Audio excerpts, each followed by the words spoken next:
Tua palavra é luz no meu caminho, luz no meu... Caríssimos irmãos e irmãs, que bom mais uma vez vir ao teu encontro nesta quarta-feira da oitava da Páscoa. Te convido a começar mais um dia refletindo, pensando e acessando esta presença de Deus que em ti está. Deus te habita, Deus mora em ti.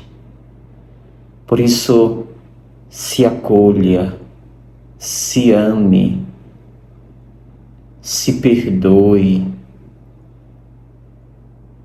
se aceite, liberte-se. Tudo aquilo que te aprisiona, tudo aquilo que te impede de pensar alto. Vencendo todas as crenças limitantes, que te impede de sonhar, que te impede de olhar para o alto. Acolha Deus, experimente Deus na tua respiração consciente, inspirando e expirando, e acolhendo em ti esta presença. Meditemos o texto de hoje do Evangelho, Lucas capítulo 24, versículos de 13 ao 35. Naquele mesmo dia, o primeiro da semana, 2 dos discípulos de Jesus iam para um povoado chamado Emaús, distante 11 quilômetros de Jerusalém.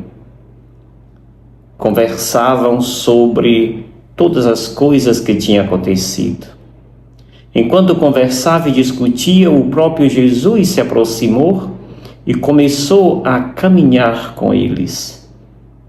Os discípulos, porém, estavam como que cegos e não o reconheceram. Então Jesus perguntou: "O que ides conversando pelo caminho?" Eles pararam com o rosto triste e um deles, chamado Cleofas, lhe disse: "Tu és o único peregrino em Jerusalém que não sabe o que lá aconteceu nestes últimos dias?" Ele perguntou: "O que foi?"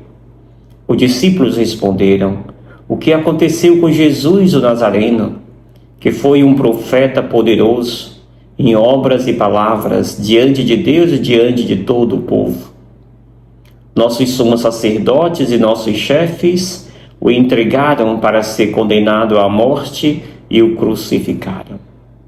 Nós esperávamos que ele fosse libertar Israel, mas apesar de tudo isso, já faz 3 dias que todas essas coisas aconteceram. É verdade que algumas mulheres do nosso grupo nos deram um susto. Elas foram de madrugada ao túmulo e não encontraram o corpo dele. Então voltaram dizendo que tinham visto anjos e que estes afirmaram que Jesus está vivo. Alguns dos nossos foram ao túmulo e encontraram as coisas como as mulheres tinham dito. A ele, porém, ninguém o viu." Então Jesus lhe disse: "Como sois sem inteligência e lentos para crer em tudo o que os profetas falaram. Será que o Cristo não devia sofrer tudo isso para entrar na sua glória?" E começando por Moisés e passando pelos profetas, explicava aos discípulos todas as passagens da Escritura que falavam a respeito dele. Quando chegaram perto do povoado para onde iam, Jesus fez de conta que ia mais adiante. Eles, porém, insistiram com Jesus, dizendo: "Fica conosco, já é tarde e a noite vem chegando." Jesus entrou para ficar com eles. Quando se sentou à mesa com eles, tomou o pão, abençoou, partiu e lhe distribuía. Nisso os olhos dos discípulos se abriram e eles reconheceram Jesus. Jesus, porém, desapareceu da frente deles. Então um disse ao outro: não estava ardendo o nosso coração quando ele nos falava pelo caminho e nos explicava as Escrituras? Naquela mesma hora eles se levantaram e voltaram para Jerusalém, onde encontraram os 11 reunidos com os outros.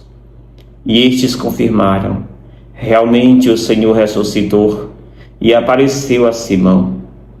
Então os dois contaram o que tinha acontecido no caminho e como tinham reconhecido Jesus ao partir o pão. Palavra da salvação. Glória a vós, Senhor. Amados e amadas, é o mais belo dos textos que nos escreve o evangelista Lucas, dos mais completos, digamos assim. Esses discípulos que saem desencantados, decepcionados, tudo se acabou, vamos agora retomar nossa vida, perdemos nosso tempo. E enquanto caminham, discutem a respeito de tudo o que aconteceu. Certamente a tristeza, a melancolia era muito grande. Vendo tamanha tristeza, Jesus se aproxima deles e começa a conversar, a perguntar: o que discutíeis pelo caminho? Tu és o único forasteiro que não sabe o que aconteceu em Jerusalém nos últimos dias? O que foi? E eles vão contar o que fizeram com Jesus Nazareno, um grande profeta.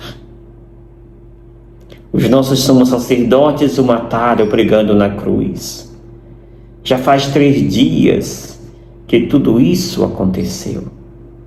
Esperávamos que ele fosse libertar Israel, mas nada aconteceu. Ou seja, a decepção está presente não só no rosto, mas no que eles expressavam. É verdade que algumas mulheres foram ao túmulo e não encontraram seu corpo. Disseram que viram anjos. Os discípulos foram lá, os nossos, viram, testemunharam, mas a ele ninguém viu. Interessante quando Jesus então entra, intervém, diz para ele: como sois sem inteligência e lentos para crer em tudo que os profetas falaram.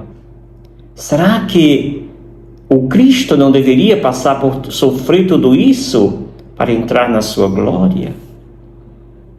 Eles não esperavam Jesus somente da glória, por isso que o sofrimento é grande.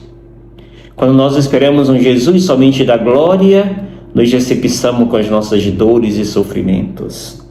Por isso acostumemos a olhar para o Jesus também da cruz, o Jesus que passa pelo Calvário, para que assim sejamos fortes o suficiente para lidar com nossas mazelas, com nossas fraquezas. E chegando próximo do povoado, Jesus então adianta, e eles então suplicam: fica conosco, já é tarde, a noite vem chegando. É ali que Jesus vê a oportunidade para abrir os olhos destes que estão cegos. E ali, partindo o pão, dando-os para que distribuam, dividindo entre eles, eis que os olhos se abrem. E ali todos são tomados de alegria. E Jesus imediatamente desaparece do meio deles. E eles então depois comentam: não estava ardendo o nosso coração quando ele nos falava pelo caminho sobre as Escrituras? Amados irmãos e irmãs, tantas vezes também nós deixamos ficarmos cegos. Quando pintamos Jesus do jeito que nós bem queremos. Um Jesus da glória, um Jesus do poder, um Jesus coronel. Não. Jesus se fez humano, pequeno como nós, em tudo, exceto no pecado. Por isso que os discípulos de Jesus custam entender. custam reconhecê-lo, custam abrir o coração para acolher o ressuscitado Jesus Cristo. A morte não o venceu, a vida venceu. É assim que nós também rezamos por nossos entes queridos, pelo nosso amado Papa Francisco, que goza as alegrias da luz plena, ele que tanto acreditou, que tanto professou, e que agora goza de todas as alegrias do céu, intercedendo por nós, para que melhoremos a nossa humanidade, e assim possamos fazer desta terra já um pedacinho do céu, para que quando Deus vinha nos chamar, seja continuado o céu que aqui já vivíamos. Creia, busque olhar para o Jesus da cruz, o Jesus que ressuscitou, o Jesus que apresenta na sua exuberância a beleza da vida. E eu te abençoo, em nome do Pai, do Filho e do Espírito Santo. Amém. Gratidão. Obrigado, Senhor, porque és meu amigo.